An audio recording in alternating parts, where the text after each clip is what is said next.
squad looking? Yeah, good. Everyone seems fine. No problems. There's one 50-50, but we think it might be okay. No, is that on the back of last week? Yes. Yeah. Callum Elder's still out, yeah? Yeah, Callum's still out. Obviously, it's been 12 days now since the game. Probably felt a slight improvement today.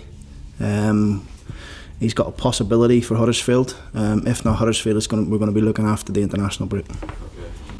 Obviously, he wouldn't go away then, would he? He wouldn't go away with Australia? No, I mean, look, that's probably the last thing on his mind at the minute. I think he wants to try and get fit here. Although it's a great opportunity for him if he did get called into the group, because he's been called into a panel at the minute. It would be great for him. But at the minute, he wouldn't be going anywhere. And John Terrell still?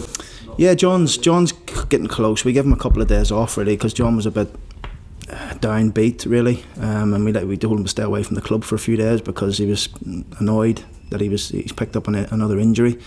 But he's been in the last couple of days and seems to be in a lot better place. In terms of his injury, he's getting better, and we'd probably expect him on the field with the conditioning coaches probably from Monday. That's been the story of John's whole City career in a lot of ways. It's very much stop-start.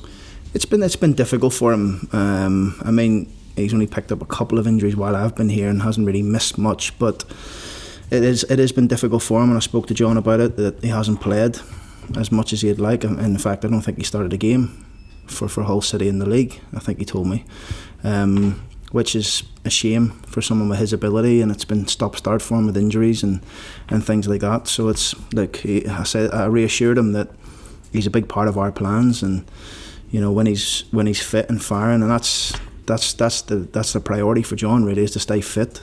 Then he's got a big part to play. You mentioned behind closed doors game this week. Get plenty of minutes into play if you wanted to. We did, yeah. Well, I mean, it was good to get a lot of the boys played. The lads who haven't been playing much played in the game, and that was the most important thing, to get them a game. And yeah, it was a good run out really. So pleased. Can you give us an idea of who did feature in that? Fleming played, Ingram played, Mackenzie played, Tafazoli played, Ryan Hansen from the under-23s played, Henriksen played, Batty played, Elliot Bonds played, Norbert Ballack played, Josh Bowler and David Milinkovic. How close is Norbert to you thinking for a championship game? Yeah, he's close. No, he's close now. He's played 45 minutes. He's played 60 minutes. He's played 75 minutes. He's trained in between that. He's getting there. Still not near, but he's getting closer. So he comes into the thinking for the weekend. Just off the bench, yeah. Possibly, he might be in the squad. Okay. Do you feel well equipped for this week? There's 3 games in a week. Do you feel your squad's in a good place? Yeah, I mean, it's been another good week. Obviously, the training's been good. The game as well, getting minutes into people and expose them that way. Yeah, it's another opportunity for us this week to try and pick up some points, and we're looking forward to it. Mood lifted by the win last weekend? I think the mood's been good anyway. Yes, winning's great, and we all want to win, and that never goes unquestioned. But I think the mood's been good around the group anyway. This week hasn't really been any different. I don't think anyone's jumping through hoops because we won a game. I think we're all just level, and we're looking forward to the next game, and I think that's the way we live. There is an opportunity now to kick on with back-to-back home games, isn't there? Yeah, that's all it is. It's an opportunity. It's not. We made a big point of the last 2 home games about 2 home games, great chance, blah blah blah, and we end up losing the both of them. So we'll take it game by game. It's an opportunity against a team that's just come down from the Premier League last year. It's going to be very, very tough, and it always is against Neil Warnock's teams. And we're looking forward to the game though, and it gives us another opportunity to try and get 3 points. Last week was the first clean sheet of the league season. How big was that, and do you feel as though you've answered a few questions defensively? Not really. We're not here to answer questions. We're here just to do our job, really. It was big to keep a clean sheet because it gives the best opportunity to try and win a game. But it's not really a real focus on us. Our focus is really on attacking and trying to win the ball back quick, high up the pitch, because the more we do that, defensively become better. And that's always been the focus from day one. I wanted to ask you about George Long, because obviously goalkeepers, they want as many clean sheets as they can. How impressed have you been with him this season? I've been really impressed, and I've been really impressed with Matty Ingram as well. You know, I feel as if we've got two goalkeepers who are fighting every single day to be the number one at the football club. And when I spoke to both of them at the start of the pre-season, I said, look, you know, fight for the jersey, because if there's any loss of form or loss of confidence or anything, then I know for a fact I can call on Matty Ingram to come in, no problems. And you just have to look last year at Doncaster. I think both keepers played nearly 30 games each, you know, Morosi and Lawler there, so I've got no problems, and I feel as if I've got that here as well. I've got two really good goalkeepers. How close was that call ahead of the first game of the season, who your number one would be? Close, very close. You know, Barry does a lot of work with both of them, and I think he's really, really happy with both of them, really is, and so are we. You know, both of them are tremendous characters, and I think that breeds through the group, really, in terms of characters that we've got at the building. But the keepers are very good. Both a good age as well. Yeah, they are really good ages, and obviously Longy was here last year. Matty's just come into the club, but I think he's taken it upon himself now, Longy, and he's almost becoming into a leader. You can sense that, you know, every day, the way he comes in and trains, and the way he speaks in the change room. He does look like he's growing as well. We saw him after the full-time whistle at Luton last week. He enjoyed that one, didn't he? What, you mean height-wise, or? No, he's a big lump, to be fair. He is a big lump. No, he is. He's enjoying it. I think he senses now that he's got that shirt. He doesn't want to lose it, and he's been good. I guess the big selection dilemma that we'll be chatting about in pubs and clubs out of the game will be up front. Again, how close is that in your mind between Josh McGuinness and Tom Eaves? Again, close.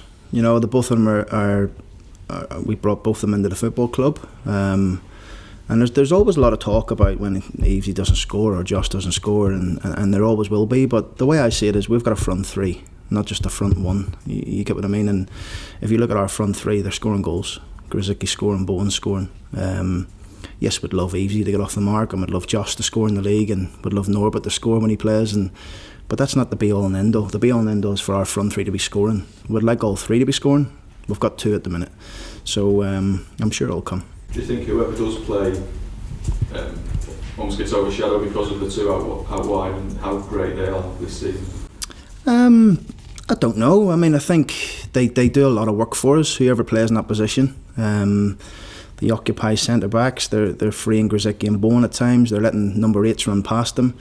There's a lot that goes into that position. And yes, goals is as a centre-forward, you're always going to be judged on goals. That's one of them. But there's other things that goes into it. And we want our number 8s running past them. You know, we're getting our midfield players scoring goals. The wide players are scoring goals. Now we need the forwards to chip in, yes. But I've been pleased with their performances. Do you think Tom's confidence is standing up to this test of his character? I think he's a confident boy. You know, just speaking to Tom, I still believe he thinks he's going to get a lot of goals in this league, and we've no reason to doubt that. Maybe. You know, once he gets that first goal, I think you'll see a difference in him. But we'll see how he goes. I just wondered if there'd be merits to take him out of the spotlight for a few weeks just to protect him almost. Yeah, we'll see. We'll see. I mean, again, we'll wait and see when Saturday comes. You mentioned the front three and Bowen and Grzycki. Are we at a stage where opponents are almost fearing them? Do opponents sort of build their entire game plan around stopping those two, or at least trying to? Well, the both of them have started the season really, really well, and they're a big threat, you know. And when they're running a full flow, and they're both different in many ways in the way they play. You know, Camille's more of an out-and-out wide player. Jared's more of a one that wants to come into pockets and get in between people. So they're different in the way they play, but they're so threatening for us, and the longer they keep this spell going, the better for us. Because if one doesn't get you, the other one tends to. That's been the rule for. Yeah, and look, they'll find it difficult against Cardiff because of the way they play, and wherever they go, their fullbacks will track them. But it's up to them to try and lose them. So, look, it's going to be a good game, and hopefully they can continue their form. You spoke about Krzyzewski's contract last week. Has anything changed in that? I mean, there was some reports in Poland about the potential for a 2-year deal. Has anything changed? No, like I said, they're definitely in conversations behind the scenes with quite a number of players, and Camille's one. So look, hopefully over the next few weeks, maybe months, that we can have them sorted, the ones that we want to get sorted by then. So has a contract been put to Camille, do you know? No, it hasn't been put to him yet, but I know they're in discussions behind the scenes, and when that's going to be put to him, we'll see. Okay, and just on Jared's contract, how tough is it going to be to keep someone like him at the club long term, and how do you convince him to sign the contract? Well, it's difficult because he's the top player, you know, he really is, and so is Camille. But I'm sure the club will sit down with Jared and put something to him, because at the end of the day, he is a Hull City player this year and next.